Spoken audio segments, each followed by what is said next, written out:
do you want to be a successful founder? I have had the pleasure and the privilege of working with over 400 founders in the last 5 years. And let me tell you, there are some key traits and characteristics that set successful founders apart.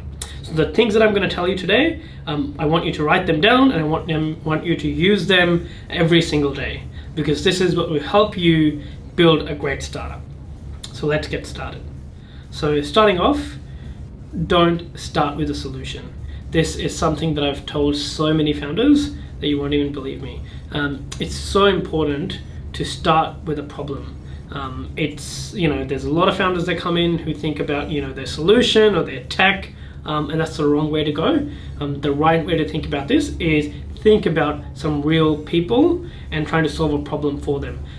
Sort of hot tip, there's a great book called Talking to Humans that you can go and check out, which talks all about it and how you can think about people and the problems they face, and then how can you solve them. So next one is find your tribe. This is really, really important. We all think that we're special, but we're not. We need to have other people around us who can help us build an amazing startup. You have some really good skills, and you might have some expertise and some strengths, but there are so many things that you might not do well. Instead of struggling at those things, it's better to find other team members, whether they're your co-founders or advisors, who can help you solve the problems that would take you much longer, a lot more money than you otherwise should spend. Tip 3 is prototype quickly and test your ideas. Think about your startup as a walking science lab and you a scientist. Whatever you're doing in your startup, it's an assumption in the early days. So whatever assumptions you have, the best way to test those assumptions is to build prototypes of your product and go out there, test it with your customers, see what they say, and then use that feedback to iterate and to make a better product.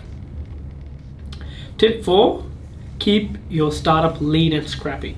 You don't want to waste too much money and time in doing something that might not work.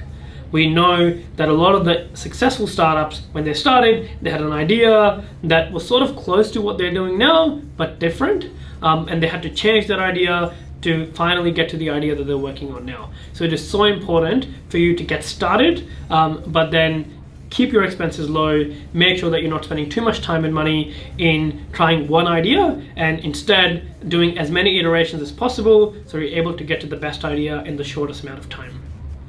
Tip 5, and this is the most important one, I want you to get organized and actually get out there and get things done. Now, what I've seen is that the most successful founders have this huge bias towards action. So what they do is they get out there, they're willing to fail, but they're willing to try and eventually get successful. So I want you to put away your fears. I know it's hard when you're a founder, and there are a lot of excuses that we can all make, but try not to make those excuses, get out there and get things done.